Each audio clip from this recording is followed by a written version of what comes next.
हमको ध्यान से सुनना चाहिए क्योंकि इनका स्पेसिफिक उस पर काम रहा है। बाबू जगदेव जी थे। राकेश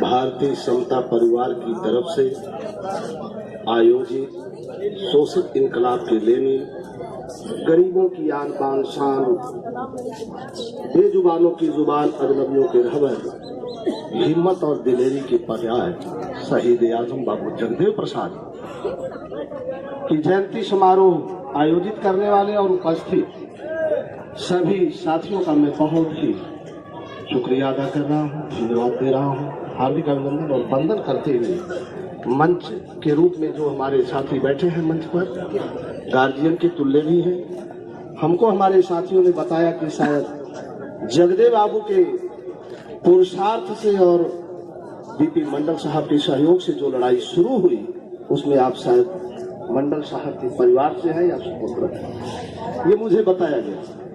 और अफलातून साहब तो नाम से ही है कि बड़े अफलातून हैं। और हम लोगों के कुलपति साहब तो भाई उस परिवार से हैं जिस परिवार की एक बड़ी परंपरा है समाज और राष्ट्र के निर्माण में। तो सबका मैं नमन बंदन करते हुए ये कहना चाहूंगा साथियों कि किसी विषय वस्तु का ठीक ठीक ज्ञान हमें तभी प्राप्त हो सकता है जब उससे जुड़ी हुई परंपरा, परिस्थिति और घटनाओं का सही हम विश्लेषण करने की क्षमता रखते हो और मूल्यांकन के परिणाम स्वरूप सही निष्कर्ष पर पहुंचे, तब हम क्रांति को मंजिल तक ले जा सकते हैं, वरना हम भटक सकते हैं। हम तमाम वक्ता साथियों के ख्यालों को मैंने बहुत गौर से सुना है। जगदेव बाबू की उत्पत्ति को हम समझाएं तो उससे पहले डॉक्टर राम मनोहर लोहिया जी को समझना होगा, और उससे पहले अगर हम जाते हैं तो बाबा साहब अम्बेडकर को समझना होगा, उनसे पहले जाते हैं तो पेरियार रामास्वामी नायकर को समझना होगा, साहू जी महाराज को समझना होगा, उससे पहले हमें फूले साहब को समझना होगा। और फूले साहब से पहले अगर हम जाते हैं तो भारतीय परिवेश में श्रमण ब्राह्मण संघर्ष को समझे बगैर कोई लड़ाई नहीं, क्योंकि भारत में अभी आप लोग बात कर रहे थे, एक साथी हमारे राष्ट्रवाद की चर्चा कर रहे थे, एक एक टॉपिक मुझे लगता है 2-2 4 घंटे भाषण देने के बाद शायद कुछ उसका क्लियरिफिकेशन हो। तो हम चाहते हैं कि सीधे अभी जगदेव बाबू पर ही रहेंगे, बहुत हल्का सा हम टॉपिक लेंगे राष्ट्रवाद पर कि राष्ट्रवाद क्या है। ये समझने के लिए हमें डॉक्टर बी.आर. अम्बेडकर के संपूर्ण वाङ्मय खंड नंबर 7 पेज नंबर 147 से 292 तक जब आप जाइएगा तो उसमें है revolution and counter revolution in India, Bharat में क्रांति और प्रतिक्रांति का इतिहास और उसकी दार्शनिक निष्पत्ति में भागवत गीता है। इसको जब आप पढ़िएगा तो आपको पूरी तथ्य प्राप्त हो जाएंगे। अब मैं आता हूँ सीधे जगदेव बाबू पर। जन्म और शहादत के बीच की घटनाओं पर संक्षेप में और व्यापक रूप से बहुत चर्चा पूरे देश में चल रही है, लेकिन जिन घटनाओं ने जगदेव बाबू को कदम उठाने के लिए बाध्य किया, मैं उधर चलना चाहूंगा। डॉक्टर राम मनोहर लोहिया जी का नारा था कि पिछड़ों ने दी बाधी गांठ, पिछड़े पावे 100 में 60। और दूसरा नारा था राष्ट्रपति हो या भंगी की संतान, सबकी शिक्षा एक समान। और तीसरा नारा था कि 100 से कम न 1000 से ज्यादा सोशलिस्टों का यही पता है। चौथा नारा था महंगी रोको, बाधो दाम, नहीं तो होगा चक्का जाम। पांचवा नारा था कि ब्राह्मण भंगी एक समान, मानववाद की क्या पहचान, ब्राह्मण भंगी एक समान। और राष्ट्रीय नीति थी, उस समय चीन हमलावर था और तिब्बत पर हमले कर रहा था, तिब्बत की आजादी को रौंद रहा था। तो अबोध शिशु की हत्या बंद करो, बंद करो, सेना वापस मत लौटाओ, हाजी पीर हमारा है। इस तरह के नारे थे। लेकिन बिहार के पैमाने पर भी जो प्रमुख नारे थे, 60-40 का नारा था, शिक्षा का नारा था और आय की क्षमता का नारा था। जगदेव बाबू इन बातों से प्रभावित हुए और लोहिया जी की विचारधारा से प्रभावित होकर के वो जुड़ गए। हालांकि लोहिया जी से बहुत बाद में जुड़े, उसके पहले ही उन्होंने बिहार के जो गया जहानाबाद, औरंगाबाद का जो पूरा इलाका है वहां डोला प्रथा थी। ऊंची जात के यहाँ, खास करके जमींदारों के यहाँ गरीब परिवार की बहु बेटियों को पहुंचाना आम बात थी। सप्ताह भर तक रात उन्हीं को गुजारना है। और जगदेव बाबू जैसा पढ़ा लिखा इंसान पागल उठता था कि क्या आजाद भारत है, ये माँ बहनों की आबरू लूटी जाएगी और गरीब मेहनत करे 2 जून की रोटी नहीं मिलेगी। तो उन्होंने जो सोचा उसका निष्कर्ष के रूप में लोहिया जी का नारा प्रभावित हुआ और जोड़ने में वर्मा जी का हाथ है। जुड़ने के बाद जगदेव बाबू ने बड़ी मेहनत किया। वायर खींच जा रहा है। लोहिया की पार्टी को तोड़ दिया गया था, जिसमें प्रजा सोशलिस्ट पार्टी बन गई और प्रजा सोशलिस्ट से फिर मिलकर इसी सारनाथ के सम्मेलन में संयुक्त सोशलिस्ट पार्टी बनी SSP और चुनाव हुआ। मध्य चुनाव के दौरान 67 सीटें सोशलिस्ट पार्टी जीत कर आई। लोहिया जी से बातचीत करने से पहले जगदेव बाबू विधानसभा के अंदर जो नारा लगाया गया था, जो कथनी थी, उसको करनी में तब्दील करने के लिए मुख्यमंत्री महामाया प्रसाद सिन्हा से जगदेव बाबू ने आह्वान किया कि जो आपने नारा लगाया है और गरीबों ने भरोसा करके आप पर आपको सरकार बनाने का मौका दिया है, उसे लागू करिए। 60-40 का नारा बताइए, लागू है? हटिया और रांची के दंगे में जो मुसलमानों का कत्लेआम हुआ है और उनके लिए आयोग गठित कर इंसाफ देने की बात है, तो दोषियों को बचाने का और सरकारी अफसरों का प्रमोशन करने का बात तो ठीक नहीं है। फिर उसके बाद गरीब नौजवानों की और किसानों की बात थी, किसानों को राहत देने की बात थी, पिछड़े समाज के लोगों को आगे बढ़ाने की बात थी। ये सारे नारों पर इन लोगों ने नौटंकी किया। जगदेव बाबू ने इस बात को विधानसभा में उठाना शुरू किया तो उनको पार्टी विरोधी करार दे दिया गया और मुख्यमंत्री महामाया प्रसाद सिन्हा की तरफ से। तो जगदेव बाबू ने सवाल जवाब में पूछा कि यार गरीबों के हक, इज्जत और रोटी की बात करना जातीयता है तो क्या? ये वायर छोड़ दीजिए अंकल जी, खींच जा रहा है। हेलो, अच्छा, गरीबों की इज्जत और रोटी की बात करना, दिन दुखियों के हिफाजत की बात करना, उनको इंसाफ दिलाने की बात करना अगर जातीयता है तो क्या चंद पूंजीपति पुरोहित और सामंतों के हित में सरकार चलाना यह राष्ट्रीयता है? होश उनका ठिकाने लगा तो उन्होंने कमेंट किया कि अगर आपकी इतनी क्षमता है तो जगदेव बाबू आप अपने बल पर चुनाव लड़ करके आइए सदन में, तब ये सब बहस करिए। तो जगदेव बाबू ने कहा कि अगर 1 माह के अंदर महामाया की सरकार को तोड़ूंगा नहीं तो फिर विधानसभा में वापस नहीं आऊंगा और चले दिल्ली। 1 सप्ताह तक लोहिया जी का इंतजार करते रहे और लोहिया जी के कार्यकर्ता चारों तरफ से उनको घेरे थे और समझाते थे जगदेव प्रसाद जातिवादी है। जगदेव प्रसाद अपने मंत्री बनने के लिए चिल्ला रहा है। लोहिया जी नहीं मिले। गुरु और शिष्य की भाषा के संजोग से बगल के रास्ते से भाग रहे थे, सामने सामना भेंट हो और सवाल जवाब आक्रोशित हो उठा। यही कि 60-40 का नारा है और इसका कहीं पालन तो नहीं हुआ। पूरा जितना विधायक जीते हैं 67, इसमें से 90% के लोग ज्यादातर जीत करके आए हैं, लेकिन इनमें से एक भी आदिवासी, एक भी मुसलमान, एक भी अनुसूचित जाति के व्यक्ति को मंत्री नहीं बनाया गया। और पिछड़ों में जो हिजड़े हैं, दलाल और दमछल्ले हैं, उनको आपने मंत्री बनवाया है। क्या यही 60-40 का नारा है और यही गरीबों की भलाई का नारा है? लोहिया जी का अवाक हो गया चेहरा। उन्होंने कहा अभी मैं कुछ नहीं कर सकता जगदेव बाबू, जो आप कह रहे हैं वो मुझे भी जानकारी तो है, लेकिन आपके खिलाफ ही लोग मुझे बताते हैं। मैं भी समझता था कि गलतफहमी होगी, मैं इसकी पता करूंगा। जगदेव बाबू ने कहा कि हजारों वर्षों से 90 सैकड़ा शोषकों के साथ जुर्म होता आया है, इतिहास के पन्ने गवाही देते हैं।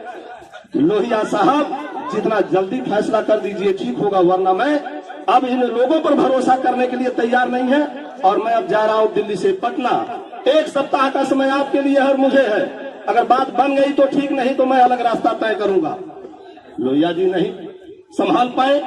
फिर वही जो है बड़े घरानों के जो जमींदार हैं, चाटुकार हैं, तालुकेदार हैं, उनका वही रवैया।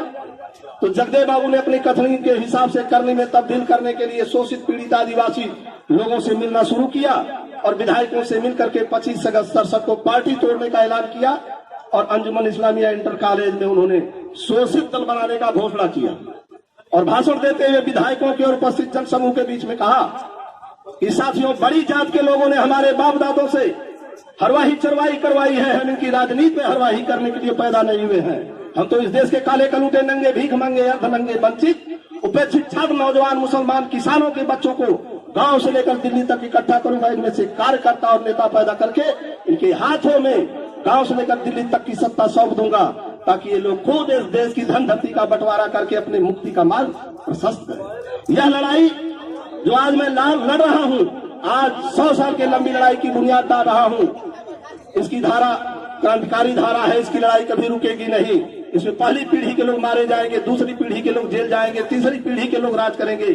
जीत अंत तो गत्ता होकर हमारी रहेगी, इसे कोई रोक नहीं सकता है। यह बात मैं जिन लोगों के लिए बोल रहा हूं, ये दलित पिछड़े जो हमारे लोग हैं, जो शोषित हैं, सर्वहारा हैं, इनको हमारी बात समझ में ही नहीं आती, न तो वहां तक पहुंच पाती है। और जिनके लिए नहीं बोलता हूं, ये लोग जितने धूर्त, मक्कार, चतुर और चालाक हैं कि वही हमारी बातों को जल्दी से पकड़ लेते हैं और हम पर चौतरफा हमला शुरू कर देते हैं। लेकिन जिस दिन ये सोए हुए शेर जाग जाएंगे, उस दिन इन्हें नेस्तनाबूद कर देंगे। वह दिन जल्द ही आने वाला है, इसे कोई रोक नहीं सकता है। कि जगदेव बाबू ने उस दिन कहा, उसी दिन का यह नारा है, 90% का शासन नहीं चलेगा। बाबा साहब का सपना ही जगदेव तुम्हारा नारा है, 100 में 90 शोषित, 90 भाग हमारा है। फिर बहुत सारे नारे उन्होंने गढ़े। तो इसके आलोक में जो मैं कहना चाहता हूं, उन्होंने पार्टी तोड़ दी, सरकार बनते बनते रुक गई। 25 अगस्त 67 के बाद ऑफर था कांग्रेस के सहयोग से सरकार बनाने का। सोशलिस्टों ने हमला शुरू किया कि जगदेव प्रसाद अपने लाभ में ये सब कर रहा है। तो जगदेव बाबू ने जो तर्क दिया था, उस तर्क में महत्वपूर्ण बात यह है, 60-40 के नारे में जो पार्टी बनी थी, लोकसभा का टिकट सरला भदौरिया को, 60% महिला है इसलिए शोषित है, दे दिया गया। सरला भदौरिया जमींदार परिवार की, और उनके पति अर्जुन सिंह भदौरिया को 40% के कोटे से, और विधानसभा के चुनाव में बसावन सिंह को दे दिया गया 40% के कोटे से, जो भूमिहार जाति के थे, और उनकी पत्नी कमला सिन्हा को दे दिया गया 60% के कोटे से। और जब मुख्यमंत्री बनाने की बात आई तो नेता विरोधी दल कर्पूरी ठाकुर थे, उनको बनाने के बजाय एक नारा नया कर लिया कि जो मुख्यमंत्री को हराएगा वही मुख्यमंत्री बनाया जाएगा। तो जगदेव बाबू ने कहा यह भी ठीक। तो महामाया प्रसाद सिन्हा ने केबी सहाय को पटना मध्य से हराया है, और हजारीबाग से जो सीट है वहां रघुनंदन प्रसाद कुशवाहा ने हराया है मुख्यमंत्री महोदय को। तो 60-40 का नारा भी पूरा हो जाएगा और मुख्यमंत्री को हराने वाला मुख्यमंत्री भी हो जाएगा, उसे बना दीजिए। सीटी पीटी बंद लोगों ने कर लिया था। तब मंडल साहब को जगदेव बाबू ने जब सरकार बनाया तो पहली बार सूबे का प्रमुख सचिव बनाया, और जगदेव खान को जो है बिजली विभाग का हेड बना दिया। बहुत सारी बातें हैं। उसी आलोक में मैं कहना चाहूंगा, साथियों ने कहा था कि जगदेव बाबू की धारा समझने के लिए जगदेव बाबू ने बगावत क्यों किया। जब लाइन दिया तो उन्होंने साफ कहा कि क्या बाघ बकरी की रक्षा कर सकता है। दुनिया में कोई भी परिवर्तन है, दुनिया का समाजवादी, साम्यवादी, अम्बेडकरवादी, गांधीवादी, हिंदूवादी जरा हमें बताए कि क्या बाघ बकरी की रक्षा करेगा? कभी नहीं। कुत्ता मांस की रखवाली करेगा, बिल्ली दूध की रक्षा करेगी, घोड़ा घास से दोस्ती करेगा। तो जगदेव बाबू ने इसी आलोक में कहा कि जो लोग बाघ और बकरी को एक घाट पर पानी पिलाना चाहते हैं, वे अव्वल दर्जे के मक्कार हैं, धूर्त हैं, जाल फरेबी हैं। अगर ये लोग बाघ और बकरी को एक घाट पर बैठा के पानी पिलाना चाहते हैं तो इसमें घाटा तो बकरी का है। मैं ऐसे दगाबाजी करने वालों के साथ रह ही नहीं सकता। मैं तो इन्हें तैयार कर रहा हूं जो गरीब गुरबे लोग हैं। तो फिर जगदेव बाबू ने आगे को अपनी बात रखी। तो जब उनकी शहादत हुई, मैं वहां आ रहा हूं कि पार्टी कैसे आई बनी, और मात्र 43 दिन सरकार चली। बीपी मंडल साहब बनाए गए मुख्यमंत्री। 72 घंटे के लिए सतीश बाबू बनाए गए थे, और 43 दिन के लिए मंडल साहब से भी कुछ सवाल जवाब है। जो उस समय का एक सूबे का चीफ था, उससे भी बहुत सारी बातें हमारी जो नई किताबें आएंगी उसमें सारी चीजों का डिटेल ब्यौरा है।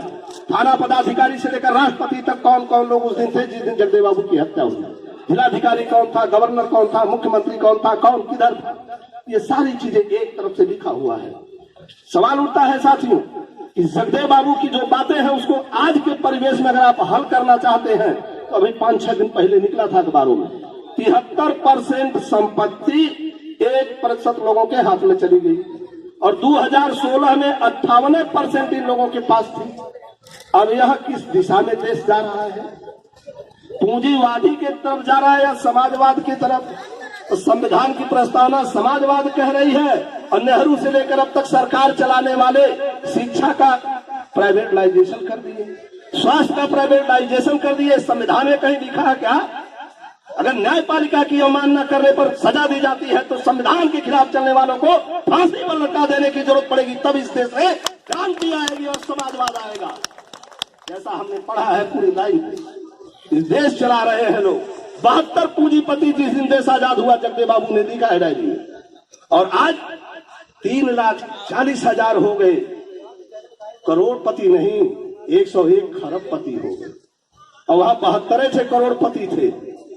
आज देश चला रहे लोग समाजवाद की परिभाषा बता रहे हैं। तो जो हमारे साथी हैं सदन की चर्चा कुछ साथी कर रहे थे, हम सपा बसपा और कुछ नेताओं पर कुछ कहना नहीं चाहते।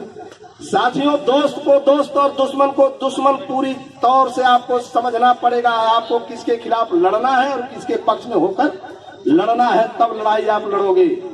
आप ये चाहो कि दुश्मन भी आपके साथ रहे और दोस्त भी रहे, तो तुम रूसी क्रांति को एक बार खोल के पढ़ लेना, बोल्शेविक और मोल्शेविक। अगस्त क्रांति फेल हो गई तो लेनिन ने विचार किया कि क्रांति फेल क्यों हुई है, तो पढ़ा कि जो जार और कुलाक है वो नेतृत्व कर रहे थे, इसीलिए बड़े जमींदारों और जल्लादों से सत्ता छूट करके मध्यम वर्गीय जल्लादों के हाथ में आई। तो अब इनसे मुक्ति के लिए हमें सर्वहारा के नेतृत्व में लड़ना होगा। अब तब सर्वहारा के नेतृत्व में लेनिन ने लड़ाई लड़ी, तब 70 सालों तक चला, लेकिन ब्रेजनेव के सत्ता आते आते न्यू इकोनॉमिक पॉलिसी के तहत नोमेनक्लेचर वर्ग को अमेरिका की CIA ने पहुंचा दिया और पूरी रसिया टूट गई। जिस दिन टूटा है उसके 2 सालों तक लगातार, मैं ग्रेजुएट का छात्र था, बहस हो रही थी विद्यालयों में। हमारे गुरु प्रोफेसर HD शर्मा और एक थे DP चतुर्वेदी पॉलिटिकल साइंस के, बहस चल रही थी कि क्या ग्लासनोस्ट और पेरेस्ट्रोइका जो एलएसटी ने चलाया है उससे क्या रूस टूट जाएगा। तो तमाम छात्रों के अंदर लगभग 400-500 छात्र थे, अकेला मैं विपक्ष में खड़ा था, बाकी सारे लोग सरेंडर की मुद्रा में थे। बात को देखकर जैसे बकरी में मियाती है वैसे खड़े।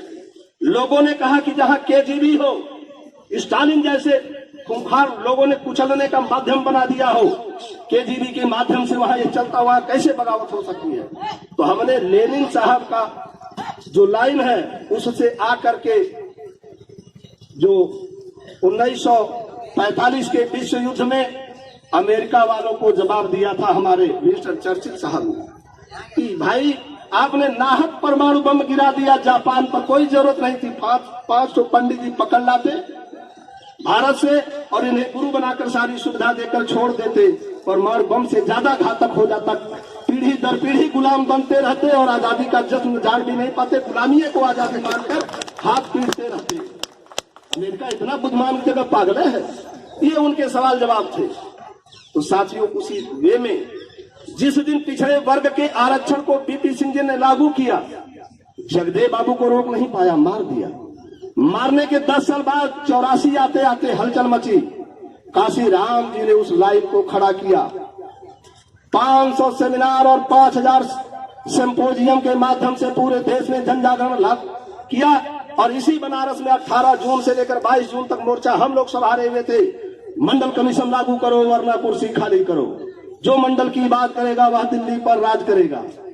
और हुआ ठीक उल्टा। BP सिंह ने 7 अगस्त 90 को मंडल लागू कर दिया और लागू करने के 1 हफ्ते के अंदर यही बेचारे अटल बिहारी वाजपेयी बड़े राष्ट्रभक्त हैं और गरीबों का हिस्सा हड़पने के माहिर ने समर्थन वापस ले लिया और सब के सब दिमाग के पागल एक तरफ चल पड़े। लेकिन सौभाग्य से काशी राम जी ने नारा दिया। वो नारा क्या हुआ, इन लोगों ने कार सेवा शुरू कर दी और बस्ती में काशी राम जी भाषण दे रहे थे। एक साथी खड़ा हुआ मन पर कहा, साहब कार सेवक मंदिर पर चढ़ गए। अच्छा, भाषण 15 मिनट चला होगा, तब तक कार साहब मंदिर ढहा दी गई। काशीराम जी ने भाषण बंद किया, तुरंत लखनऊ आए और फ्लाइट से चले गए दिल्ली मुलायम सिंह जी से मिलने के लिए। और मिल करके आए, उसके बाद उन्होंने कहा, साथियों, इस भारतीय जनता पार्टी जो पिछड़े के ही नहीं पूरे राष्ट्र की दुश्मन नंबर 1 पार्टी है, इसको रोकने का मैंने फैसला किया है और बड़ा कड़ा फैसला लिया है। तो लोगों ने पूछा, क्या है सर? उन्होंने कहा, मैं मुलायम सिंह को मुख्यमंत्री बनाने का फैसला किया है।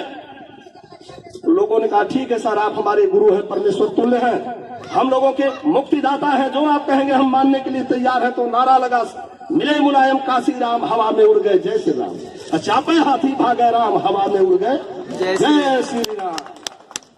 हो गया इनका काम तमाम। लेकिन अब वो तोड़ा कैसे गया? मुलायम सिंह सीएम है तो मैं सुपर सीएम हूं, बहन जी का भाषण था। मौका मिला आरएसएस को, कहा ठीक तो हम सुपर सीएम नहीं सीएम बना देते हैं। और बनाने के लिए जो षड्यंत्र फर्रुखाबाद की जमीन से रचा गया वो पूरा भी हुआ। तो जब टूट गया गठबंधन तब भाजपा का नारा जो आया वो नारा सुनिए, भिड़े मुलायम काशीराम मजा मारे जैसे राम। अब ये नारा चला और तब से ही मजा मार रहे हैं। बड़ा मुश्किल से मायावती जी को पूर्ण बहुमत की सरकार दिलवाया, 7 बार यूपी का दौरा किया, विधानसभा लेवल पर फिर अखिलेश जी को बनवाया कि शायद वो बिगड़ गया तो इधर बने, और दोनों लोगों ने मिलकर मारा, पूरा मट्टी पलीत कर दी। इसीलिए ये पिछड़ों की दुश्मन नंबर 1 पार्टी, शोषितों की दुश्मन नंबर 1 पार्टी हुकूमत में मौजूद है। तो जगदेव बाबू की जो हम लोग श्रद्धांजलि मना रहे हैं या श्रद्धा सुमन अर्पित कर रहे हैं या शहादत दिवस मनाएंगे, तो चाहिए साथियों कि अगर इस मुल्क की तकदीर और तस्वीर लिखना है और गरीबों को इंसाफ दिलाना है तो निश्चित तौर से पूरी तरह से बीजेपी को तो रोकना होगा। और बीजेपी के आगे पीछे ये पूंछ हिलाने वाले दलितों और पिछड़ों के जो नेता हैं, जगदेव बाबू के शब्दों में जगदेव बाबू ने कहा कि स्वतंत्र स्वाभिमानी स्वयं चेता लोग ही शोषितों की लड़ाई की रहनुमाई करेंगे और इन्हीं के नेतृत्व में इस मुल्क में समाजवाद आएगा, लोक कल्याणकारी राज्य की स्थापना होगी। जो चमचा है, चरण चाट है, झोला टांग और पिछलक्कू है, ऐसे नेताओं से कभी उम्मीद मत करना। महाराज रावण की सत्यानाश करने वाले विभीषण की तरह से ये लोग हैं। जिस तरीके से पिछड़ों के खिलाफ सदन में कार्रवाई चल रही है, दलितों के खिलाफ कार्रवाई चल रही है, मुसलमानों के खिलाफ, ये दलितों और पिछड़ों के वहां पर सांसद और विधायक जो बैठे हैं, इनका दिमाग खराब है। उनको भेजा हम आपने है। तो जगदेव बाबू ने जब कर्पूरी ठाकुर एक बार कहे थे, कर्पूरी ठाकुर की सरकार बन जाती है सन 72 में, 70 के समय, और कर्पूरी ठाकुर की तरफ से एक प्रस्ताव गया कि जगदेव बाबू आप हमारी सरकार में मंत्री बन जाइए। जगदेव बाबू सिद्धांत के पक्के थे। उन्होंने कहा कि कर्पूरी साहब, जब तक आपके साथ आरएसएस के समर्थन वाली जनसंघ सम्मिलित है, जगदेव प्रसाद जैसा आदमी देश की जनता के सामने गद्दारी नहीं कर सकता। दोस्त और दुश्मन एक साथ कैसे खड़े हो सकते हैं, जालिम और जुल्म का शिकार एक साथ कैसे खड़े हो सकते हैं। तो जगदेव बाबू ने जो शोषक और शोषित की परिभाषा दिया है, वो परिभाषा में लिखा है कि जुल्म करने वाला शोषक और जुल्म सहने वाला शोषित है, और बड़ी जातियों की बहुमत संख्या जुल्म में विश्वास करती है, और जुल्म का शिकार इस देश का 90% दलित, पिछड़ा और आदिवासी मुसलमान है। इन्हें मैं शोषित मानता हूं। इन्हीं शोषितों के इज्जत और रोटी की लड़ाई के लिए मैं कदम जो बढ़ा दिया उनसे पीछे नहीं हटा सकता। और शोषित इनकलाब उन्होंने लिखा है डॉक्यूमेंट, 1969 का जो डॉक्यूमेंट है उसमें लिखा है, समाजवाद या साम्यवाद की असली लड़ाई इस मुल्क में 10% ऊंची जातियों के खिलाफ जो लड़ेगा वही समाजवादी है, साम्यवादी है, अम्बेडकरवादी है, बाकी सब बेमतलब और बकवादवादी है। ये जगदेव बाबू ने कहा। इसलिए आप वैचारिकी का जो सवाल रखे हैं, मैं बड़ा भ्रम में पड़ गया था। हमको तो दूसरी बात समझाई गई थी आरएसएस और वामसेव के बीच की लाइन पर, लेकिन इस विषय पर ही हम ज्यादा बोलना अच्छा समझते हैं। वहां पर जगदेव बाबू ने अपनी बात को आगे बढ़ाते हुए रखा है कि हमको कैसे लाइन लेकर चलना है। अगर हम दोस्त और दुश्मन में पहचान नहीं करेंगे तो लड़ाई क्या लड़ेंगे? हम किसके साथ खड़े हैं? तो जगदेव बाबू की जो हत्या हुई, हत्या के दिन के 7 भाषण, 7 नारे हैं, 7 मांगे हैं, उसको सुना जाए। पहला है डॉक्टर BR अम्बेडकर के संपूर्ण साहित्य को प्राइमरी से लेकर PhD तक में पढ़ने के लिए प्रत्येक छात्रों को उपलब्ध करा दिया जाए और अनिवार्य कर दिया जाए। दूसरा है 14 साल से लेकर के ऊपर तक के बच्चों को फ्री पढ़ाई की व्यवस्था किया जाए, इंटरमीडिएट। तीसरा है 1967 की मूल्य सूची के आधार पर किसानों को और पूंजीपतियों को बराबरी के आधार पर लाया जाए। अर्थात 1967 में गेहूं 85 पैसा किलो बिक रहा था और सीमेंट 5 पैसा किलो, चावल 1 रुपया 25 पैसा और लोहा 15 पैसा। 15 पैसा वाला 70 रुपया तक हो गया, 5 पैसा वाला 7 रुपया किलो हो गया, और 1.25 रुपया वाला 20 से 25 रुपया हो गया, 85 पैसा वाला 12 से 15 रुपया। 400 गुना का अंतर बढ़ा दिया। देश किसके लिए चला?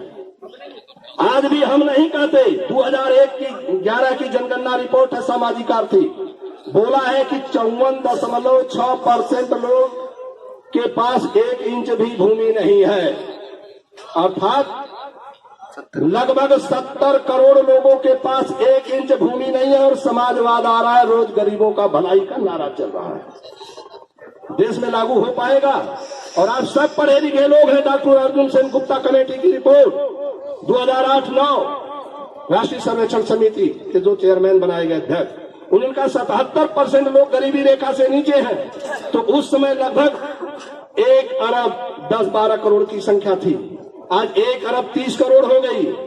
तो 83 करोड़ से बढ़कर के 96 करोड़ 25 लाख लोग भूखे नंगे हैं। इनके लिए कौन सी योजना है? हमारे प्रधानमंत्री जी का क्षेत्र है। और ये बेचारे जो 13% शिक्षा पर बजट पहली योजना में लागू था, वो होकर के 1% हो गया। और किसानों को 6% से हटा करके 3% हो गया। ये शिक्षा और कृषि का विकास कर रहे हैं। और हम लोग बड़ी ईमानदारी से बैठे पड़े हैं कि चलो भाई ये लोग हमारा भला कर देंगे। इन लोगों से उम्मीद करना बेवकूफी है, जैसे बाघ से बकरी की रक्षा की उम्मीद करना, या कुत्ता से मांस की, और बिलार से दूध की रक्षा, घोड़ा से घास की दोस्ती या उसकी रक्षा करना। ठीक उसी प्रकार से इन लोगों से कोई उम्मीद नहीं करना। मैंने पूरी गहराई से आरएसएस के थिंक टैंक से 3 दिन लगभग बहस किया है इस 2-3 महीने में।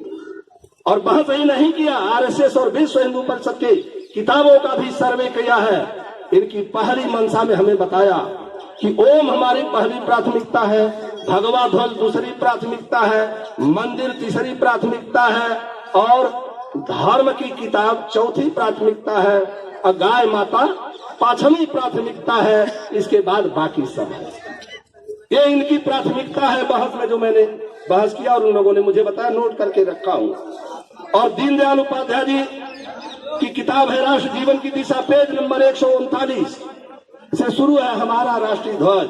उसमें कहते एक तरफ हजारों वर्षों का हमारा भगवा ध्वज है, और दूसरी तरफ 15, 20, 25 वर्षों का राष्ट्रीय ध्वज है। दोनों की जो भाव है, हजारों सालों की रीति रिवाज परंपरा है, उसमें से भगवा का वजन ज्यादा होगा और राष्ट्रीय ध्वज का वजन नगण्य होगा। और वैसे भी इस ध्वज के मानने से इस देश के अंदर मनोवैज्ञानिक रूप से बुरा प्रभाव पड़ता है। दीनदयाल जी के पहले गुरु हैं गोलवरकर साहब, उनकी किताब है विचारों का गुच्छा। वो तो साफे लिखते हैं कि तिरंगा हमारा राष्ट्रीय ध्वज हो ही नहीं सकता है। और अभी बहस परसों हो रही थी कासगंज के झगड़े पर। इस झगड़े में विनय शंकर तिवारी जी हैं बीएचपी के प्रवक्ता, और एक है बीजेपी के प्रवक्ता सुधांशु शर्मा या सुधांशु त्रिवेदी। वो कहते हैं हमें राम राज चाहिए, अशोक राज नहीं चाहिए। संविधान सभा ने जो पास किया है उसके खिलाफ भाषण देने वालों को अरे गिरफ्तार करो, फांसी पर लटकाओ, ये बिना बवाल मत करो। इस इतिहास को समझने की जरूरत है। और ये बोल रहे हैं कि हमें कासगंज में जो दंगे हुए, भगवा फहराना हाथ में है, कोई गलत है? तिरंगा के साथ भगवा। अरे तुम्हारे जो चिंतक है, मैं आप ही से जानना चाहूंगा प्रधानमंत्री जी के क्षेत्र में, क्या आरएसएस, विश्व हिंदू परिषद, बजरंग दल, हुड़दंग दल, कुल जो 250-300 इनके संगठन है, अब दीनदयाल उपाध्याय और गोलवरकर साहब की विचारधारा से हटकर बाबा साहब के अनुयायी हो गए और भक्त हो गए। अगर बाबा साहब के भक्त हैं तो तिरंगा और पंचशील लहरा दो। और यही वो सारनाथ है जहां भगवान बुद्ध ने तुम्हारी बड़ व्यवस्था की धज्जियां उड़ा दिया और पूरा त्रिपिटक में लिखा है। आज सोनायन से बहस हुई है, और जिस बाबरी मस्जिद पर तुम बहस कर रहे हो, उसी बाबरी मस्जिद के जमीन पर इच्छा नांगलबन में भगवान बुद्ध का पोस्टर साथी और उसके शिष्य से जो बहस हुआ है, वह भी खोल करके पढ़ लो, तुम्हें होश ठिकाने लग जाएगा। और लफाजी भरा भाषण कि 25 साल का है, 70 साल का तिरंगा है। अरे तिरंगा भगवान बुद्ध से पहले 27 बोधिसत्व हो चुके हैं, बुद्धत्व के पुजारी हो चुके हैं, और जैन धर्म के प्रवर्तक जो 23 है, उनकी विचारधारा, उनकी जो परम सोच है उस सोच का नेतृत्व करता है भारत का राष्ट्रीय ध्वज तिरंगा। तुम्हारी भगवा भगई का नेतृत्व तो नहीं करता। इसी के चलते तो देश में जातिवाद है, दलवाद है और भूखा नंगा इंसान है। और यही तो हो रहा है, योगी जी की सरकार है। अरे भाई 65 जिलों में डीएम एसपी अपनी कौम का बैठा दिया ऊंची जातियों का, बाकी सब 10 जिलों से क्या इंसाफ मिलेगा? कोई इंसाफ मिलने वाला है? तो गलती उनकी नहीं, गलती हमारी है। उनको कोसने की कोई जरूरत नहीं है। अगर आप चाहते हो जगदेव प्रसाद का कारवां पूरा करना तो शोषित इनकलाब का परचम लेकर चलना होगा। और जब लेकर चलेंगे बंद कर दें। तो साथियों, आगे बढ़ने के बाद बात को विराम देने से पहले इतना कहूंगा कि लेनिन तेरी कुर्बानी को हम व्यर्थ न जाने देंगे। लेनिन तेरी कुर्बानी को हम व्यर्थ न जाने देंगे और तेरे सम्मान और स्वाभिमान को झुकने और ना झुकाने देंगे। और चाहे लहू से लाल हो जाए धरती, मगर तेरी चमन पर आंच न आने देंगे, गुलशन पर आंच न आने देंगे। क्यों? क्योंकि इस मुल्क को सशक्त क्रांति दूत चाहिए और संकल्प दृढ़ और साहस यकूत चाहिए।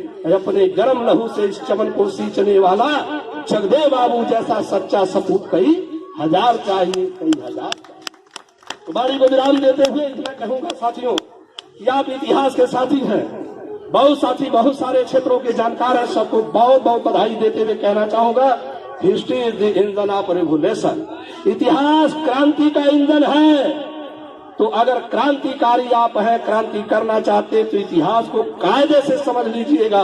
और history is the record of ruler caste. इतिहास शासक जातियों का प्रमाण है। मात्र इतना मान के बैठ जाइएगा तो अगली लड़ाई बंद हो जाएगी। और इन बातों को समझने के लिए बाबा साहब अम्बेडकर को गहराई से पढ़िए। हर बात को उन्होंने इशारा कर दिया है। राज्य और अल्पसंख्यक में कहा है, पूना पैक्ट में कहा है, उस समय चेताया है कि आरएसएस और जनसंघ रूपी पुष्य मित्र शुंग से अगर सावधान नहीं रहे, जिम्मेदारी आप लोगों की है। और इसी बात को भगत सिंह ने भी जब फांसी के फंदे को चूमा, उससे पहले कहा कि कर चले हम फिदा जाने तन साथियों, कर चले हम फिदा जाने तन साथियों, अब तुम्हारे हवाले वतन साथियों। और वतन का क्या कचूमर निकाल दिया। वतन के हुए हैं जो टुकड़े न मरहम बनेंगे पाकिस्तान, अफगानिस्तान, बांग्लादेश। वतन के हुए हैं जो टुकड़े न मरहम बनेंगे, हकीकत कहेंगे, हकीकत कहेंगे। फिरेगी नजर फिरकियों की फिरेगी, अभी धूल धरती की बादल बनेगी। इन दुआओं का दावा मिलेगा, दखन की पठारों से लावा फूटेगा।